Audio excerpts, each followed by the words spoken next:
All right. So today we're going to try and improve our learning model, and we're going to learn about some optimization techniques. As we saw yesterday, it's really tough getting the learning model to get any better with the more training runs we do. Um, Hopefully some of these optimization techniques will help, but they're also adding more complexity to what we're doing. We're going to do a brief review of everything we've learned, and I'll do a little bit of diagramming along the way. Instead of Sigmoid, which is the activation layer function we've been using, we're going to throw into the mix a new activation layer function called ReLU, though Sigmoid is not going away. And we're actually going to add more activation layers, right? Let's go to our diagram here and let me kind of get rid of some of my back propagation arrows that clutter it up a bit from yesterday. So we'll throw back propagation back in the mix later.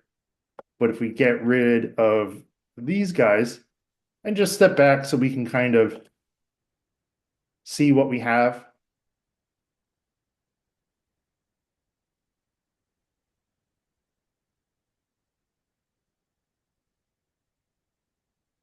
Where again, this number that I'm putting at the top of each of our linear layers represents how many neurons we have coming in and going out.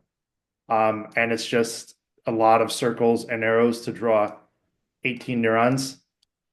But we have, and someone remind me, what's special about this input layer and why do we need to have 9 input neurons here? Because there's nine data points or features in the thing, water stuff. Yeah, exactly. Exactly. Thank you, Chase. Um, and the way we've built our model, the next hidden layer, we actually double the number of neurons, which is a common strategy. It's it's tough to draw it out, but what this lets us do is, right now, it just lets each of these data points get fed into a whole lot more neurons than they would otherwise. And that lets our model do more number crunching. And we'll get rid of our kind of some of these data points here as well, just to clean it up just a touch. And that ought to do it. And then the sort of accepted strategy is you gradually reduce by even numbers or powers of 2 the number of neurons in each subsequent layer because you don't want too many layers. And then finally over here in our activation layer, we use the sigmoid function that spits out a single value. And again, remember that each of these neurons is sending the tensor output from its weights and biases to all the neurons in the next layer. It's just a lot of arrows to draw. So I just have the one example here, and we might as well just draw one here just so we have one more connection of the dots to help visualize what's going on.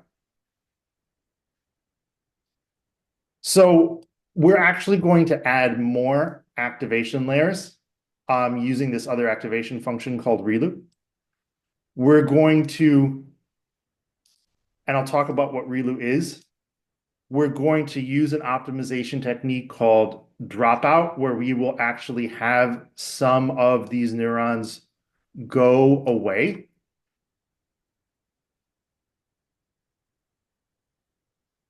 Where during training, we will actually can't just drop some neurons from different places, and we'll talk about why and see how to do that. We'll learn about a technique called early stopping, where in essence, if I can tell that on the practice test, I'm not doing very well, we stop the model early so it doesn't overfit. And we'll refine that and kind of do a final review of everything we covered. Do folks have any questions about the agenda for today? Okay. Awesome. And let me just grab my notes and then we can dive on in. And just for clarity, this is from lesson 5 here, optimization.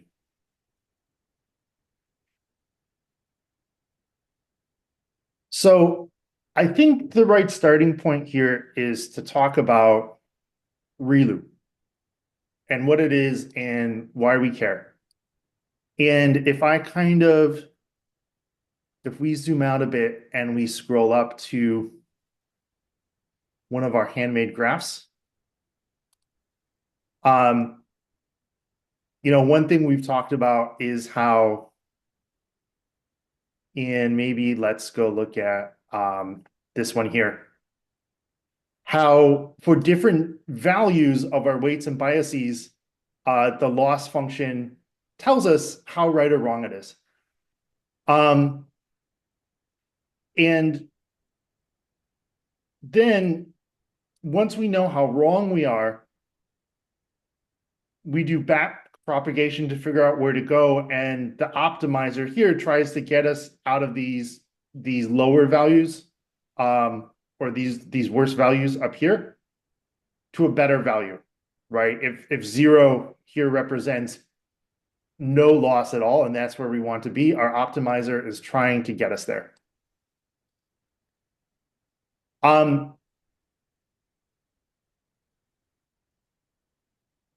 One way to tackle this and address this issue is, and that optimizer function is named Adam. Frankly, we can maybe get rid of some values that we don't care about. Because for these weights and bias values, like we have a range and we might want to, we've already done some reducing of that range in the data pre-processing step, but we might want to, in fact, go a step further. And ReLU will actually just cut out some possible values for our weights and biases, which lets the model run faster and hopefully get to a better value faster. And what ReLU does is it gives us a value between 0 and 1.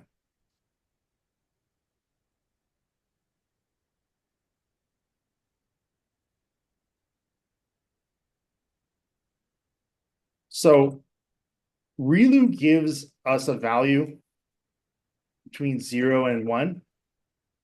And it does this by turning any negative values into 0. And what we're going to actually do is we're actually going to add ReLU to all of our hidden layers.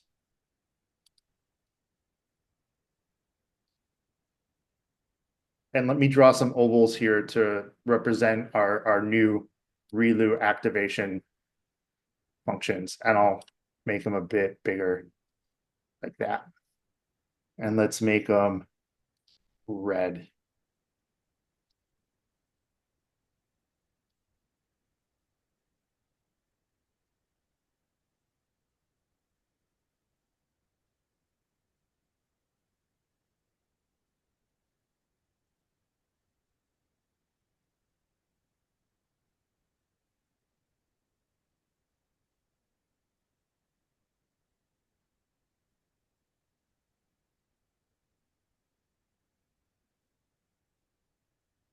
And let's put this, I think, maybe down here to help it be a bit more readable.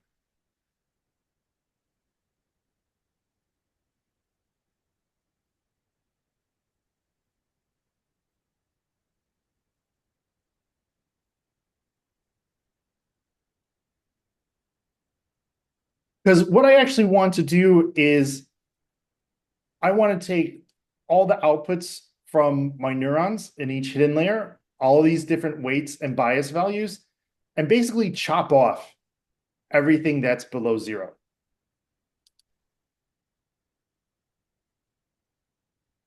Let's see here. Let me get a little more screen real estate.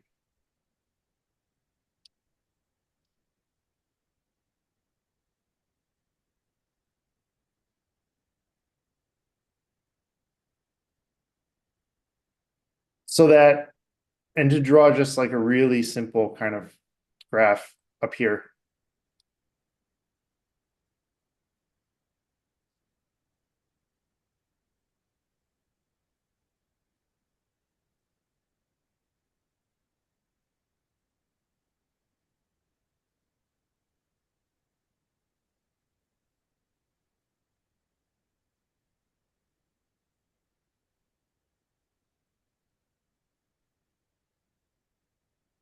If our neurons in each of these hidden layers are outputting some values, and like normally these values, they might range, right? And this is all in different tensors. We know when we get to the sigmoid here later on, we crunch everything down to a value between 0 and 1. So what ReLU does in essence is it just chops out all these negative values and replaces them with 0. And this can help improve model performance. Um, it's not scrunching other stuff down. Um, we're just really taking whatever the outputs of the hidden layer is. If they're positive, we leave them as they are. If they're negative, we replace them with 0. So this is what we're I going am to add sorry to to our model interrupt. in just a moment. Yeah, Jack. So I guess this kind of brings back up a question that I had yesterday and just kind of forgot to ask about. Um, with this whole like water potability thing, is it going towards like the potability of one is drinkable and zero is non-drinkable? Correct. Okay, so when we're training this model, we want to get it closer to one, essentially, than zero. Well, it depends on if the data that the model is looking at is for good or bad water, right? If we're feeding in a bunch of data about pH and hardness, and that actually is not drinkable water, we want the model to output 0. Okay. And so I'm guessing, I think that makes a little bit more sense, but the accuracy is not necessarily about how close it is to one or zero, but how accurate it is based off of the feature values that we fed into it. Yeah, exactly. Oh, okay. Exactly. And that's actually, I think, a good thing for us to review and look at here. If we scroll down, and let me just run this as a quick sanity check. Yep. And let me restart the kernel to get rid of, I think, just in case. I think VS Code should be fine. But if we go all the way down to our accuracy that we built yesterday, um,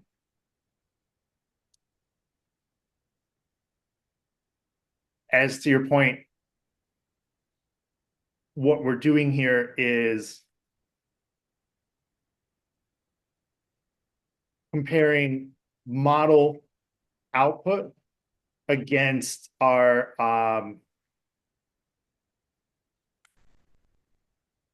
test data labels, right?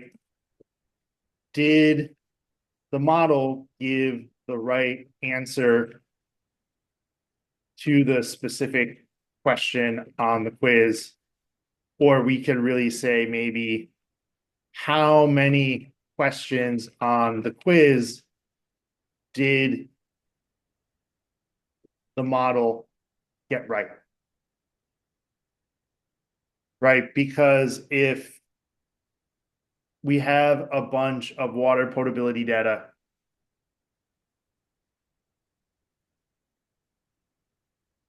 and let's see if can we preview this? No.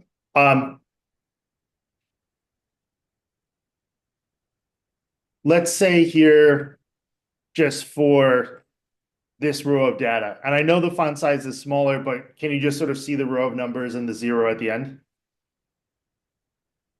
Perfect. Right? The very last value in this, as we've talked about, that's our potability value. And so if this is like a practice quiz, then when we feed all these other numbers into the model, we want it to spit out a prediction closer to 0. And accuracy is about that difference, right? If the model did 1, then our accuracy would be like 0%, essentially. If the model did 0.5, our accuracy would be like 50% accuracy. If our model did 0.3, our accuracy would probably be, I think, like 70% because we're getting closer. And then the opposite, if we go way down to one of these where for this particular set of data samples, our water is drinkable, indicated by the one here, that's the potability value. Then again, accuracy is looking at how close is our model's prediction to the actual answer. Got it. Thank you. Yeah, great question. And that's what here we have our output prediction, and that's where we compute the accuracy and we round it and we get a number. And that's also why, just to step back and review a little bit, why we need to batch up our data into different groups, because we need to train the model. We need the practice quizzes with the questions and the correct answers. And then for the final exam, for evaluation, we need the actual questions on the final exam and the answers for that. And accuracy is about like, how well did we do on the final exam? Yeah, great question, right? And this is what we've kind of been building up over the last 4 days, is pre-processing our data, turning it into tensors.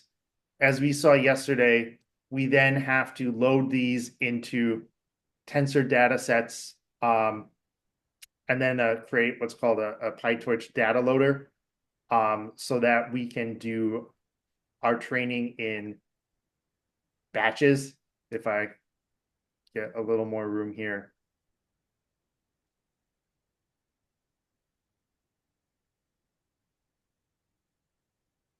I need my mini map. There we go. We have our batches, where now that we have a training loop for our model, we've chunked up all our training data into groups of 32 rows, essentially, with the feature data and the correct answers, the labels. And we run the model, and then it does the back propagation, and the loss function to figure out how wrong we were, back propagation to figure out where did I go wrong, and the optimizer to tweak weights and models to try and get closer to the right answer. And it does that again for all the batches. And that's one epoch, right? And so we actually do this 200 times, where we train the model going through the whole data set. And then when we're done with all those rounds of training, then we tell the model, go into evaluation mode, don't do any more learning, save some memory, save some efficiency, don't worry about computing like loss functions and optimization and stuff. And now we feed it the data for the final exam and see how well it does. Right. And actually that was probably really good to review some of that. So Jack, thank you for asking again. And as long as I am reviewing this stuff, are there steps that folks have questions about or that might be good to walk through again before we keep rolling with optimization? And just to check in, how are we kind of feeling about what's going on, not there, but here in our training loop? On like a scale of 0 to 1, right? Just like the model, how are we feeling about the batching and then the loss function and that, doing the back propagation to change values on the model to figure out which parts need to be changed and optimizing to change values to try and get better model performance. So I just want to check in and see how folks are feeling, like big picture on what's going on there. 0.4. 0.4. Yeah, I would say about the same thing. I think like I'm understanding big picture, but uh for lack of a better word, that magic word you used yesterday, I feel like a lot of these I guess things that we just import is probably just a little magic to me, and that's what's kind of making it a little bit harder. Yeah, you mean like maybe the actual mechanics of like how does Yeah, that loss function get computed? Like what is back propagation actually doing to these neurons? What yeah, is the optimizer actually doing to the weights and biases here? Is that sort of the stuff that feels a little too like black box and magic-y, or is it yes, other stuff? Yeah, yeah, I agree. It's definitely like I understand the concepts of what it's doing, but like Jack was saying, it's kind of like the actual details is a bit like fuzzy. Yeah, totally. And I'll be honest, I don't feel confident enough on that math to really dig into it. The loss function, that part we can, I think, is relatively straightforward, right? Because our model outputs a value between 0 and 1, and over here it's 0.4. And we have the actual correct answer, right? And so if the water was totally undrinkable, our loss value here would be 0.6, right? Because that's how far, excuse me, it would be negative 0.4, because that's how far off we were. Um, if it was drinkable, the loss would probably be 0.6, right? But the loss function is a straight up and down, just subtraction and taking the difference between the model's prediction and the correct answer. Back propagation is indeed going to be a bit more black boxy. It uses something called gradient descent. And again, I don't feel quite comfortable enough on that math to really talk about it. But remember that we have tensors that get passed from each of these neurons forward. And tensors don't just hold weights and biases, they remember like all of their previous values. And PyTorch does the work of linking all these together so that when back propagation does use this gradient descent algorithm, and this on line 6, this BCE loss um, class that we do inherit, it's able to move back and see like how much, say, and let me just make a fresh arrow because that one is kind of struggling. There we go. How much did this individual neuron contribute to our final output?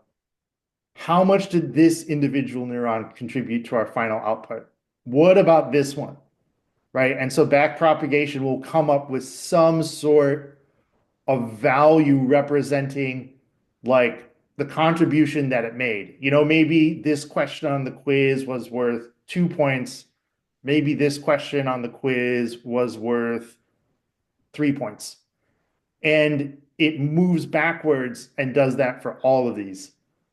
Um, and then that's what the optimizer can use to tweak these values to try to get them closer to something that gives us a better result. And again, that part totally is a bit black boxy, and I acknowledge that.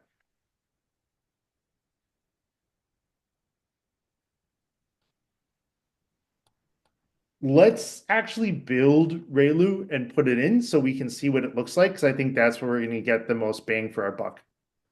And just to reiterate, what ReLU is doing is, and let me just move this so TL draw is not blocking the little graph here.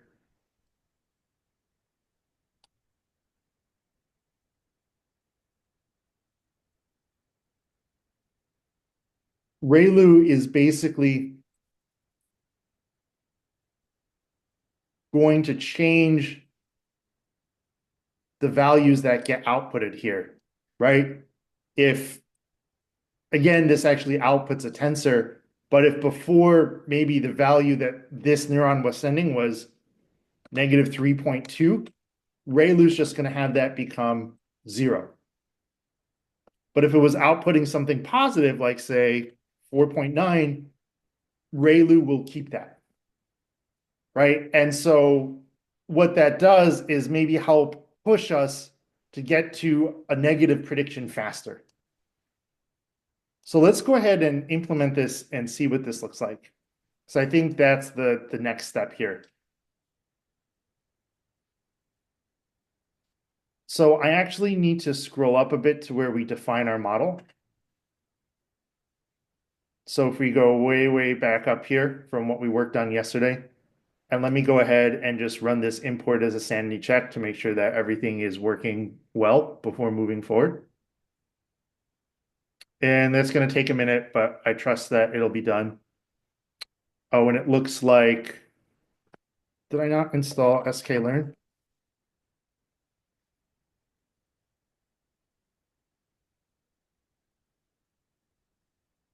And it actually looks like I'm running into a minor issue with this virtual environment. Let's see if, oh, it's called scikit-learn.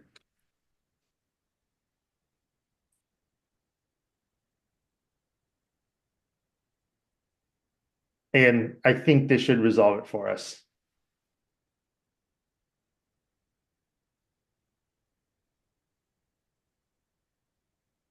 And we'll give that just a minute to finish up, and then we'll actually add in ReLU here.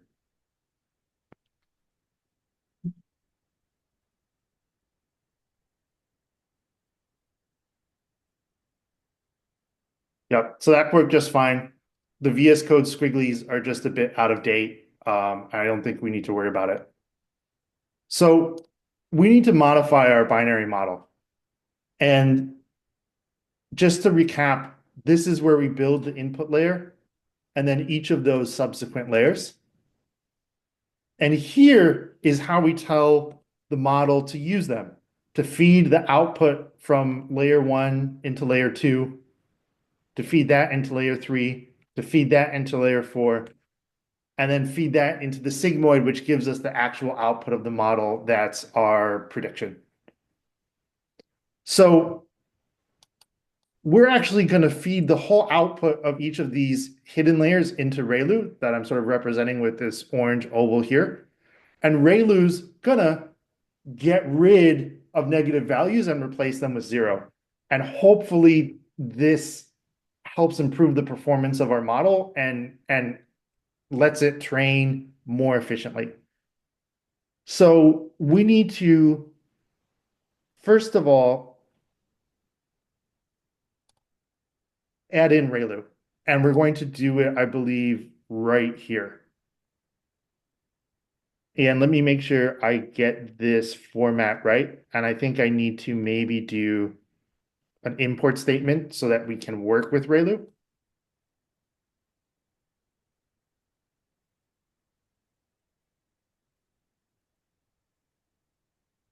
And so we're importing a whole set of libraries here. And I think this, we'll see when we run it. I think we should be good. I'm not going to worry about the squigglies at the moment. And so right here, I can literally just use f.relu, which will create an activation layer using the ReLU function and feed it the output of that first hidden layer. And do the same thing here. And do the same thing here.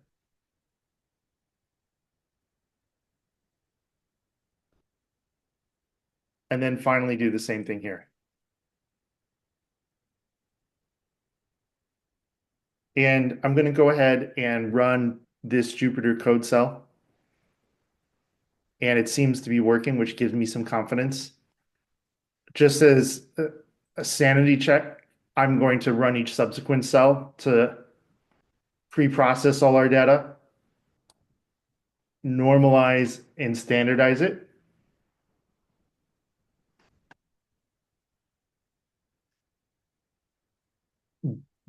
Create the data loaders and the batches we need. And now let's actually run our training loop with the model, but now we're using this ReLU activation layer that will make sure that the outputs from each neuron are at least 0 or greater, which we're hoping will help improve the performance of our model.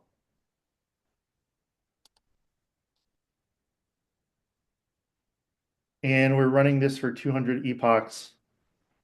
Let me just run it one more time, also to make sure I ran it. And we'll give that a sec to run. When it's done, we'll run our accuracy code to see how well we did. I think we had 62.5 accuracy yesterday. That was the best that we got to. I'm not sure if ReLU alone is going to improve, but let's see. And it looks like I probably need to install Torch metrics.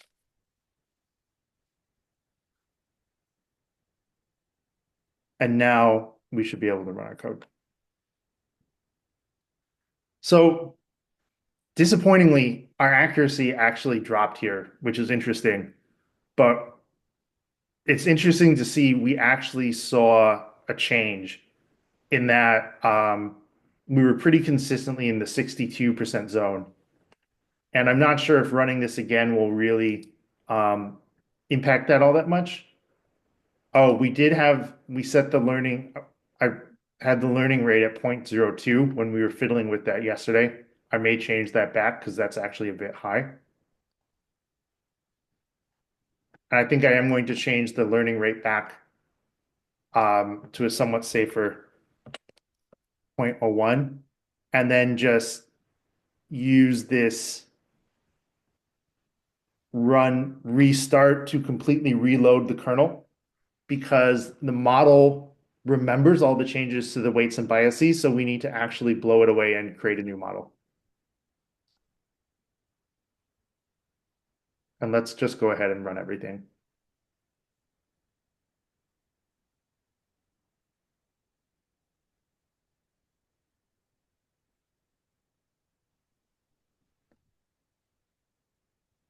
And this is really interesting. We actually cracked 63% accuracy for the first time. Right. And we saw here how tricky these interactions can be because we added in these activation layers with ReLU that we're hoping will help our model converge and get better values faster and help improve its learning. But with that longer learning interval or learning step for our optimization step, we actually saw worse performance with ReLU. But then when we change it back to the 0.01, we actually went from 62.5 to 63, which is significant. And as long as we're talking about it,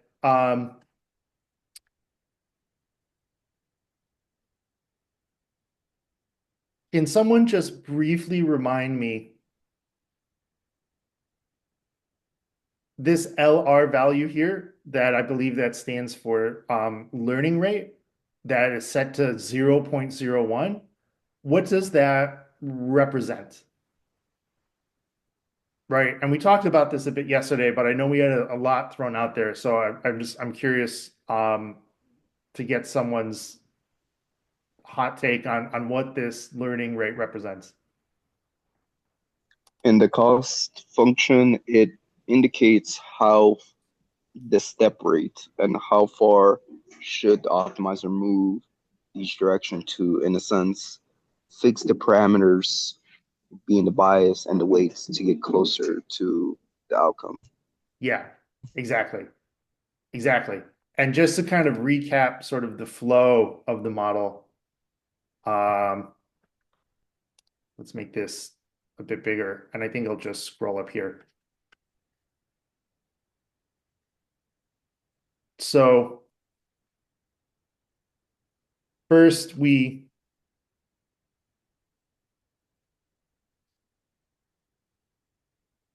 run a batch. Then we compute the loss value for that batch with the loss function.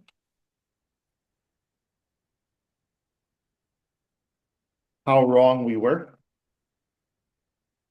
Then we use back propagation to figure out where did I go wrong. And then we use the optimizer. And I'm putting a little asterisk here just as a reminder that this is, we're talking about optimization today, but the optimizer is a specific thing in the learning process.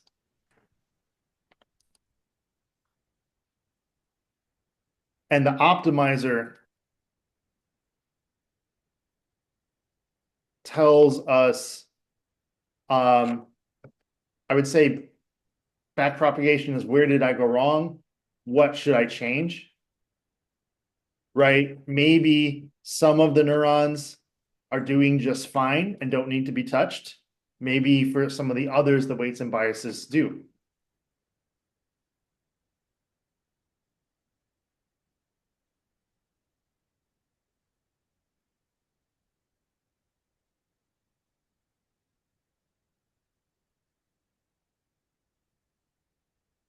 And just to use the analogy from yesterday briefly, if I'm trying to get from New Orleans to Seattle and like I get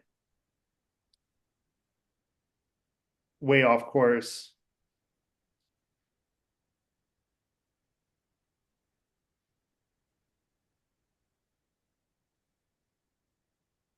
the loss is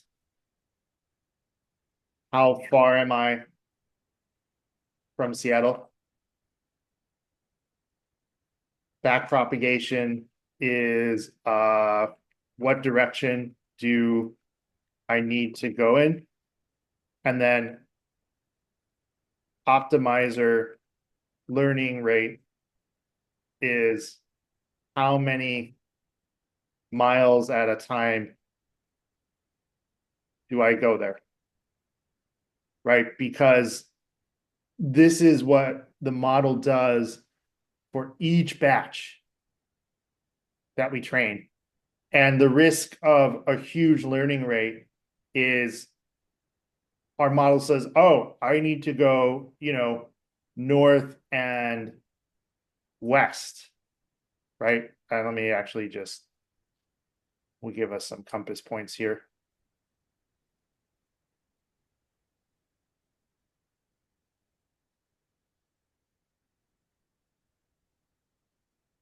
Right, our loss function works great, back propagation works great. I have to go northwest.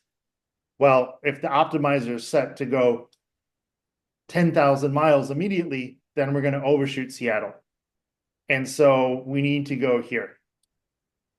Right? Because along the way, we might get, a bit more off course than we realize. And then we need to, oh, I'm not going to be able to rotate this. There we go. We might need to, adjust again.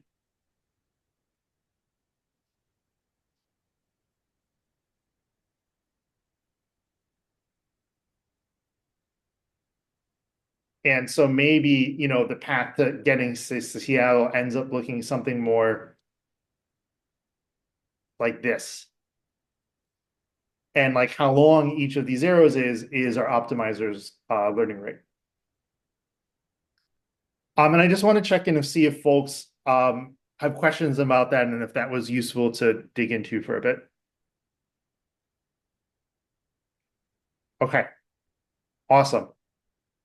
So we saw that kind of coming back to testing how we did overall, we actually improved our accuracy when we started using ReLU to add in these other layers. If I go back all the way down here to this guy, we saw that ReLU seems to be helping a bit in our training. And just to recap again what we're doing with ReLU as I scroll all the way back up to our model definition. Each hidden layer, which is a linear layer, this layer right here, the output of all its neurons get fed into the activation layer that's using ReLU. And whatever values in those tensors that are below 0, ReLU turns into 0 before it feeds them on. And we do it each time. And hopefully that seems to improve the learning efficiency of our model a bit. So I just want to check in and see if folks have questions around what ReLU is or why to use it, or around ReLU in general. And then I think we'll take a short break and we'll look at dropouts and early stopping.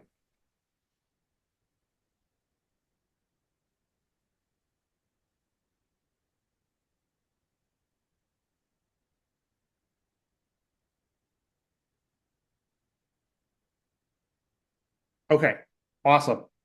And just to kind of throw it in here,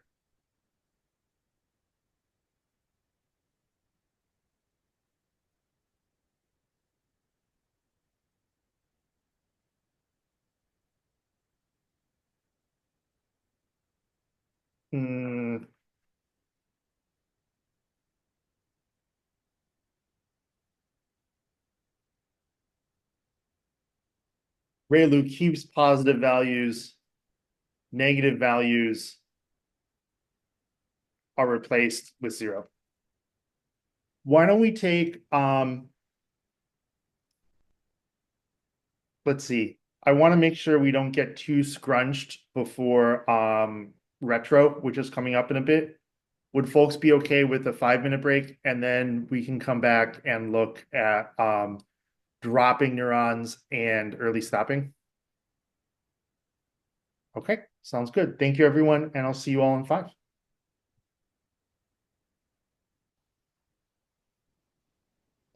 Oh no, was I not recording? Oh well. All right, so we've done a pretty deep dive into Dropout, which has been awesome. And now we're going to talk about early stopping. I do want to show one thing before we do early stopping. You all saw how helpful ChatGPT can be. There's a couple other AI tools I really, really like. There is an AI-powered search engine called Find, P-H-I-N-D. And the reason I like it is because it will actually run Python code, including Jupyter notebooks. So watch what happens if we type explain ReLU into here. So we need to give it a minute. But we get a really nice explanation. We get links to sources. We get a diagram from a website. We get code blocks that we can copy. And each of these has a source, right? And if I scroll down, they didn't show it this time. Let's try run Python to make a graph demonstrating ReLU.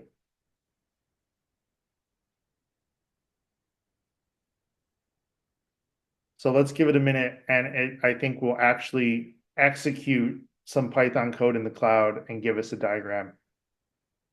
I don't think this will take more than a couple seconds. If it does, I'll just circle back around. There we go. So we have a graph showing ReLU. We can download the image. If I click over here, though, where this little arrow thing is, we actually see the Python code it actually runs, that it actually executes to generate that graph. And we actually see some explanations here of each step, right? I actually saw there's a site, Hacker News, that is pretty much like the New York Times for coders. And I just spend 10 minutes every day on this, and I would recommend everyone starts doing that as well. And if we search for find in here, yeah, there it was. A couple days ago, the founders of Find put a post talking about it. They totally rebuilt it. They gave some examples, and then they have a blog post explaining how they do it. And that's how I found out about this. And it's really, really cool. I'll actually dump both these links in the Zoom chat. If someone could repost them in either our main channel or Zulu questions, I'd appreciate it. This one I think is a really good read, but I think honestly, Find is kind of one of my favorite tools right now. So I just wanted to show that to folks because especially for things like what we're learning now, it's just, I think it's such a force multiplier. All right. On that note, let's talk about early stopping.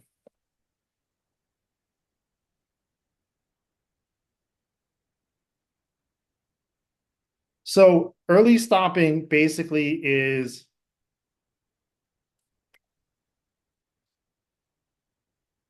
we stop the training loop if training is unproductive, right? So we would stop the current batch, say halfway through, as an example. This can help avoid overfitting. And think of that again as teaching to the test, or if I'm parroting answers. And it also improves efficiency because we do less runs overall, right? If, I've started 2/3 of the way through running through all the rows in a batch and training my model on it, and I realize this isn't working, then we stop. And I think I'm actually not certain if we would skip all the rows in the batch or not. And actually, we can ask Find. Actually, ChatGPT is a bit quicker, so I'll use it here. With early stopping, when we stop, does that happen halfway through a run, through a batch?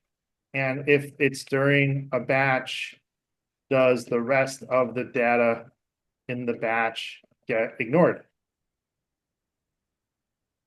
So I believe training happens every run.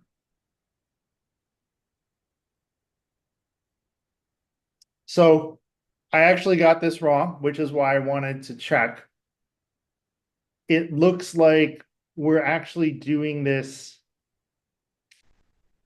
at the end of every epoch.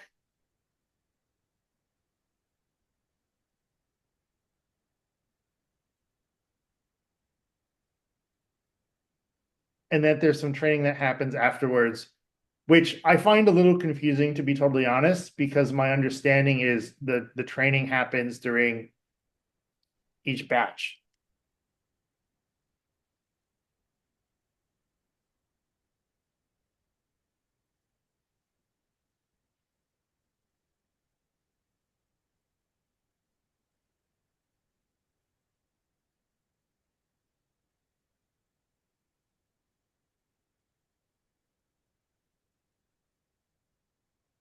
I see. So my apologies. We're actually doing this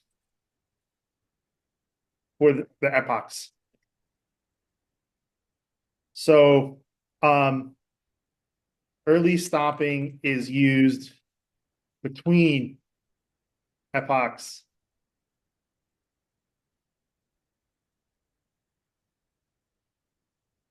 And Holt's training and performance has improved for a couple epochs, I guess.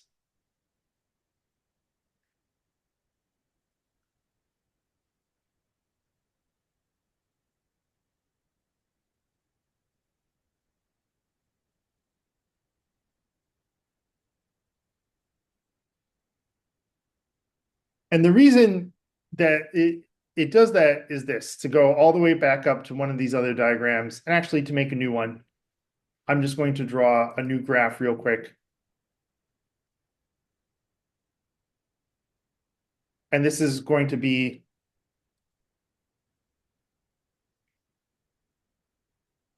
a loss graph. And just as a friendly reminder, our x-axis over here is weight bias values for all of the neurons. And this is our loss value. And I guess we can talk epochs and not batches. So though I do believe training still happens between batches, they'll have to confirm that. But once we run one epoch and we go through all of our batches, then probably the overall performance then is evaluated and we get some sort of loss value saying how well or poorly the model did. And maybe there's like a little loss over here. And this x-axis, remember, like each point, each data point on the x-axis is really a placeholder for like a whole bunch of tensors with all the weight and value configurations for our whole model. Like if we could take a snapshot of all the weight and biases for all the neurons of our model at a single point in time, that's what we're kind of condensing onto the x-axis.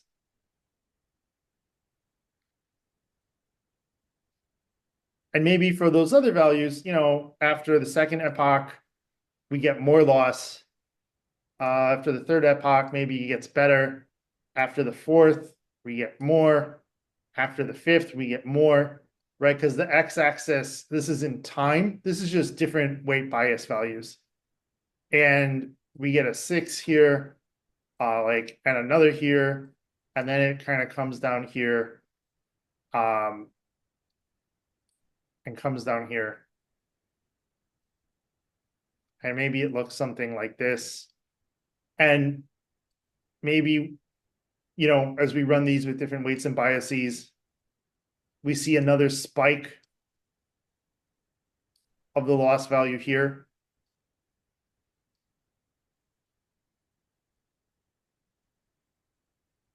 And then, like all of these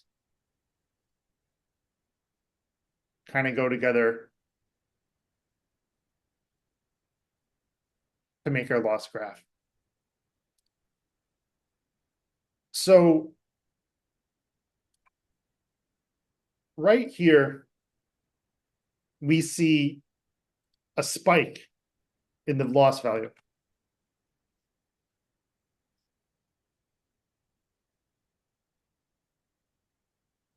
And we see one over there too.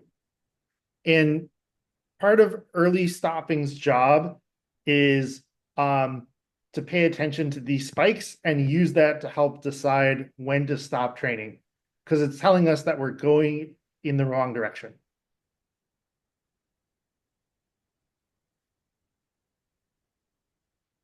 So how does it decide if training is unproductive? If we see a spike in the loss function.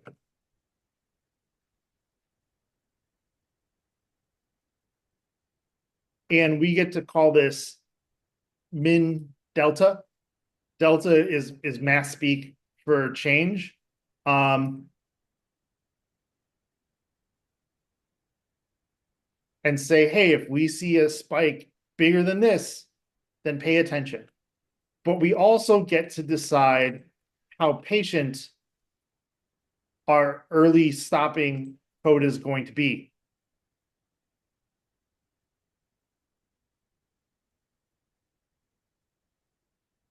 Right? How many spikes or bad epochs are okay? So basically,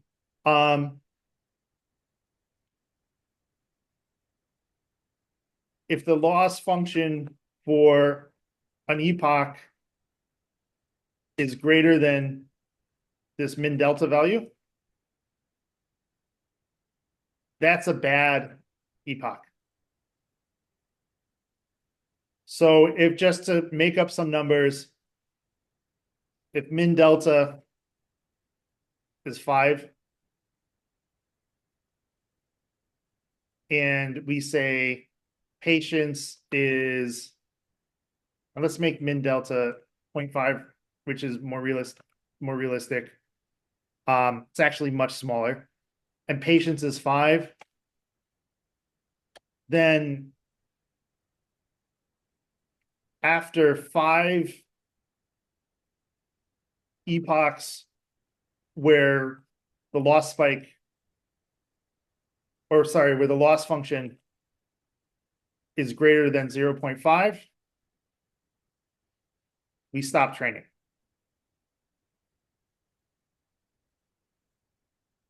So I've been doing a lot of talking and a lot of drawing here, and I just want to check in to see if folks have any questions around what early stopping is, what patience is, or what this delta is before we start writing some code.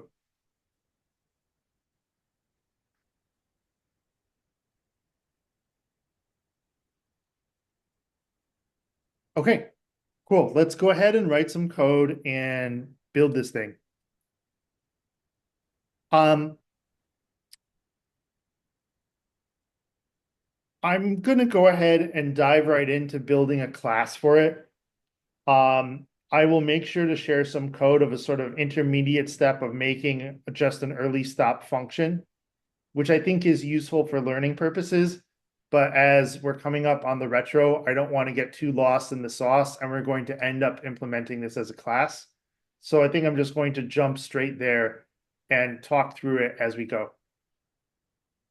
And I think I am going to put it right here.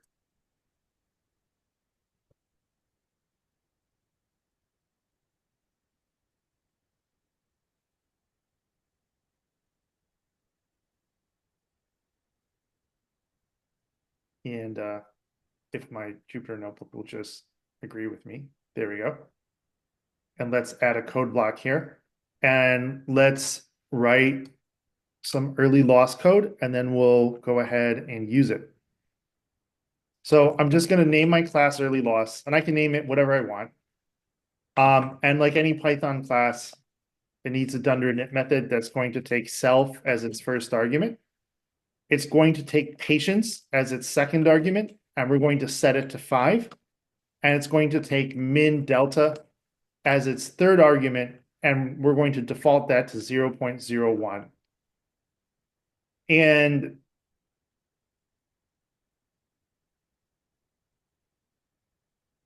patience 5 and min delta 0.01 are the recommended values for this. And we probably actually don't want to change these.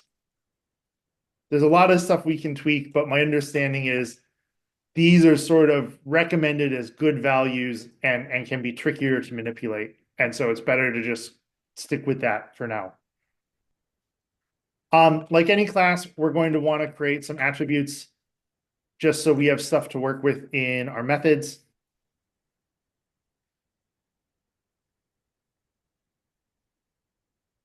We're going to need to keep track of how many epochs have run,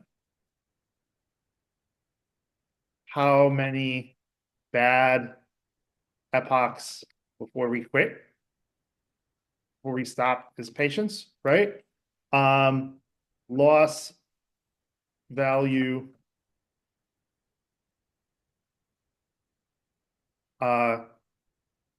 any epoch higher with a loss value higher than this is bad, right? And counts as a bad epoch. We might want to keep track of the best loss value, and we're not going to worry about that right now. And we need a Boolean that our other code will use to decide if we should stop or not. Just a switch to flip to stop. And I need to set this false. So that's our class. And I'm going to run this just to make sure my syntax errors are gone, which they are. And now let's write our method. The method has to be named call, I believe, because of how PyTorch is expecting to use this method. And I think call probably actually has a special meaning in Python because it's got this double underscore, but I actually would need to dig into that a bit.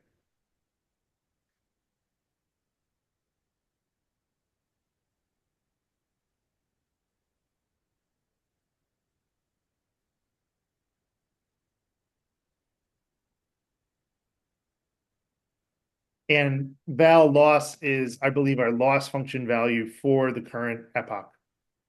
So first off, there's always a first time for everything. So if we're running for the very first time, let's go ahead and set our best loss value.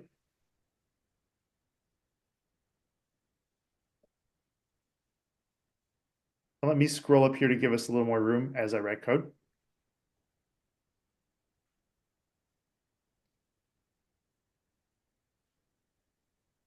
Next, let's deal with if we have a bad run.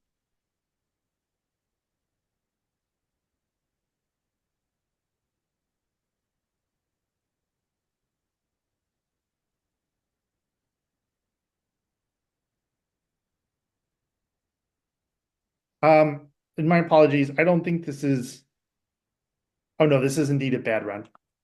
And we're actually doing something a little more complicated here. We're looking at the difference between our best loss score and I believe this is going to be the loss value of the epoch. And if we do indeed have a bad run, we're going to increment our counter. And when we run this, we'll come back to this to make sure that I have a good understanding of what min delta is representing. And finally, check if it's time to stop, right? Because if we have a bad run, we should see if we've run out of patience.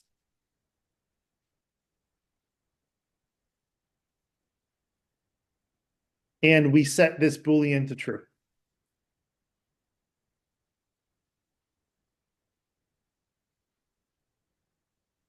And I'm pretty sure PyTorch expects this Boolean value as well. We can confirm when we run it, but I'm pretty sure under the hood, either PyTorch is checking for that, or we may just do a manual check. I think we're going to actually check that code manually. My apologies.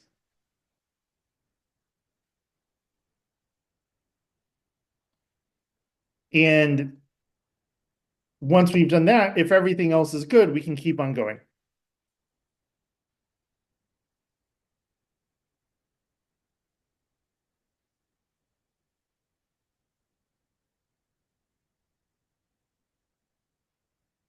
right? So in fact, with resetting the counter here, what we're doing is it's not just how many bad epochs, but bad epochs in a row.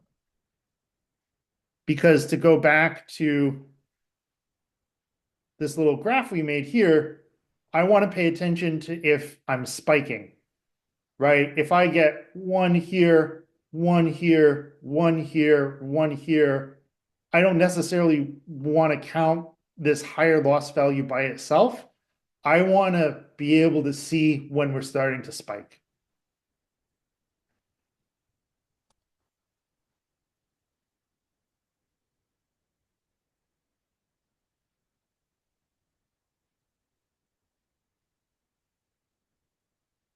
And now we're going to make an instance of our early stop class.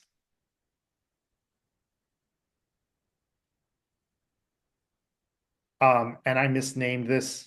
My apologies. I totally didn't realize that. Let's name this early stop. And I apologize if I've been mangling words. I hope not. But indeed, early stop is the more sensible name.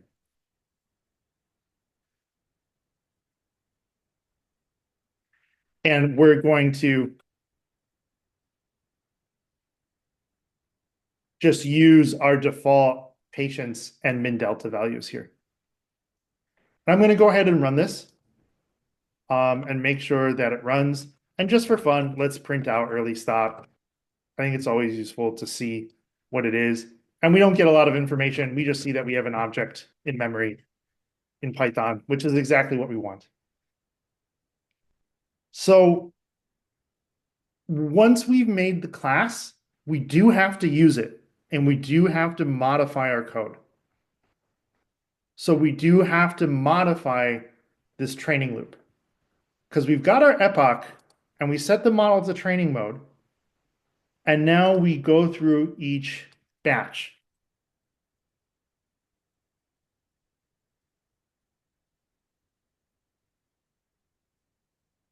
Right? But here, we do need to check for early stopping. At the end of the epoch,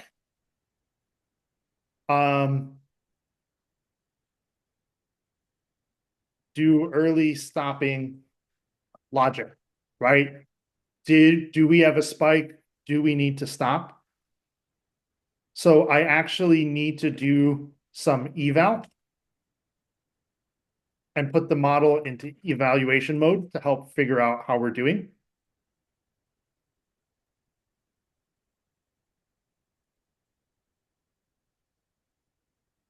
And I need to keep track of how many times of really our overall loss value, excuse me.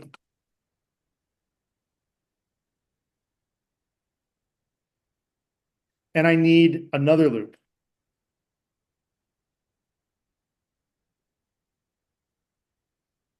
That is not going to do back propagation and gradient descent. And this is actually going to be pretty much the same logic as we do when we do our evaluation and loading later on.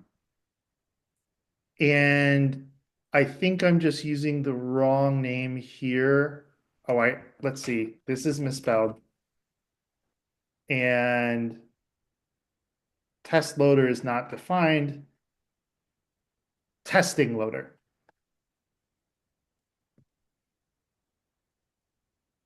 So we're using our test data, right? This is sort of a pop quiz. It's not a practice test. Because we need to get some good data on how well our model's doing.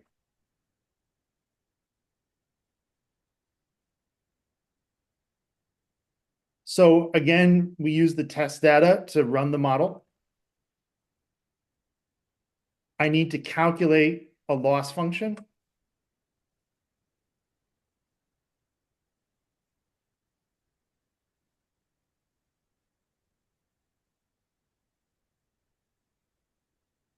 I'll call this early stopping. Let's just call this loss early. So we're calculating the loss function twice. This is for training.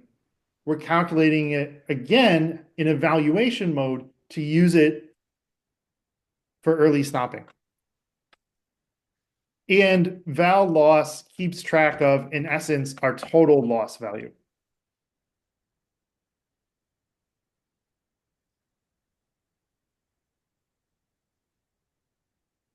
So let's call this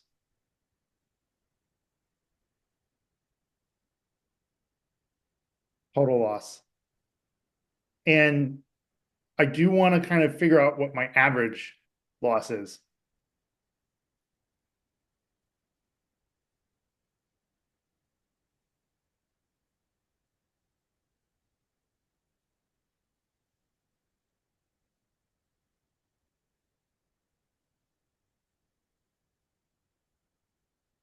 So I have to add up all the losses from each batch in my test run,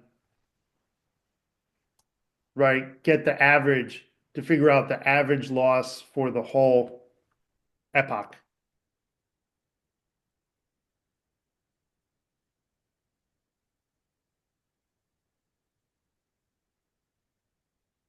And now that we finally have that, and in fact, I'm going to rename this to just epoch average loss. Because I think that that is a better name. But now that we have that, we pass that in. In fact, let's just name this average loss for epoch to make it really clear. Because I like variable names that explain what they represent. And this is the loss value for our epoch. And we give that to our early stop class to figure out if it should stop or not. And now we are going to check. I was wrong. PyTorch does not do that for us. If it's time to stop, let's print out a message. And I realize I'm running a little long here. We're almost done though, and then we'll break and we'll take a short break and kick off retro. And we're just going to print out some useful data here.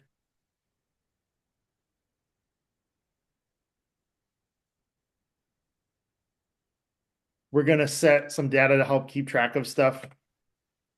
We need to reset best loss to none because we're now stopping. I could make a whole new instance of the early stop class, but it's more work. So I'm just going to reset these values. Though, yeah, we could also do early stop equals early stop. But especially like if we start tweaking the patience and the minimum delta values and stuff around, that I think is risky code in terms of what kind of code it's easy to make an error on and what kind it's not. So it's a little bit of dealer's choice, which way you want to do it.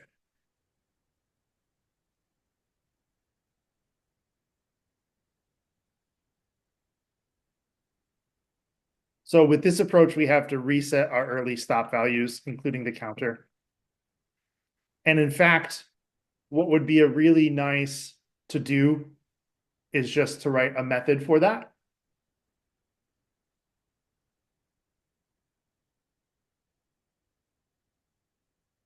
That would look something like this.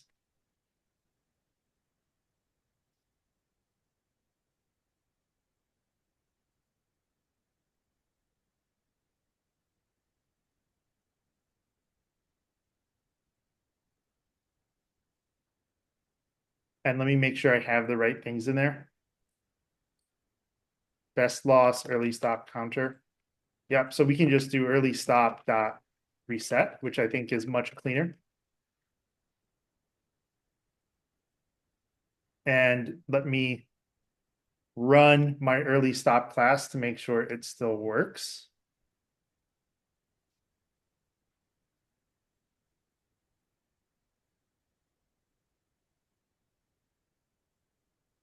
And we need to exit the loop.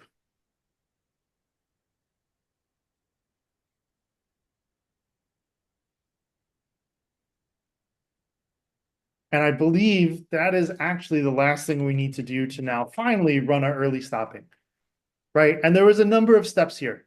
So just to recap, the additional steps that we've added are all here and then here. And what we have to do is for every epoch, once we do our training and we go through all the batches, we need to evaluate. And we put the model in eval mode. We need to keep track of, we're going to have to calculate the average loss value for the whole epoch. And so we do a whole evaluation run with our test data, not our training data. And we calculate the average loss value for the epoch from all the batches.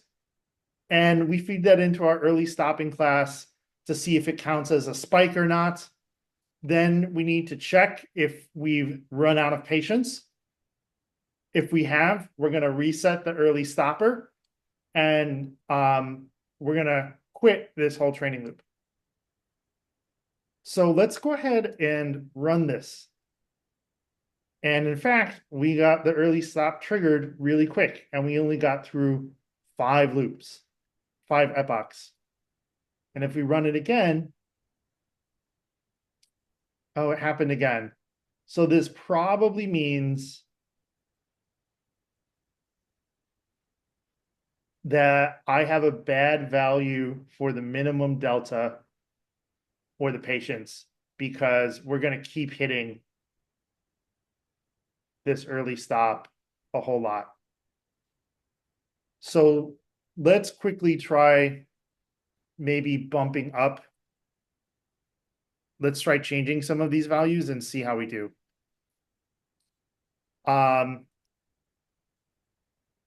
Let's be more patient. Let's see if a smaller minimum delta helps us here.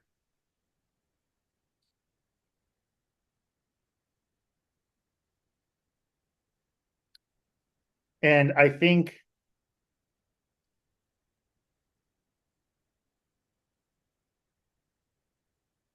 let's see here. I don't think my average loss value is bad. It may be that we have to play with the minimum delta. And I do apologize because I think I probably need to do a little more tweaking with this to get some better values for the early loss working. Because right now, what's happening is just that minimum delta is getting triggered every single time. I'll try setting it higher than 0.69 because we see that one a whole lot. I wonder if like 0.75 gets us further. Though from what I understand, that feels like it's awfully big for a minimum delta. So there may be a piece here I don't have right.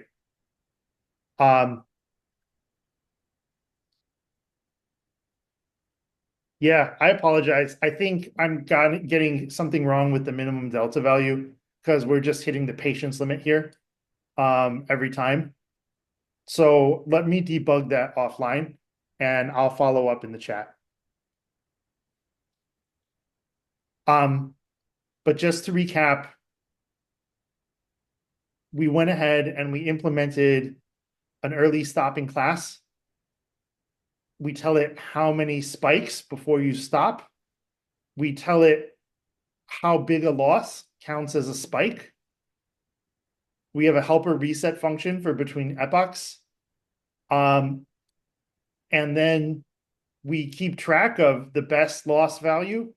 We figure out if we have a bad run, we keep track of how many runs. And if we get too many bad runs, we stop. And then we saw that we have to make some pretty big changes to our training loop to do this.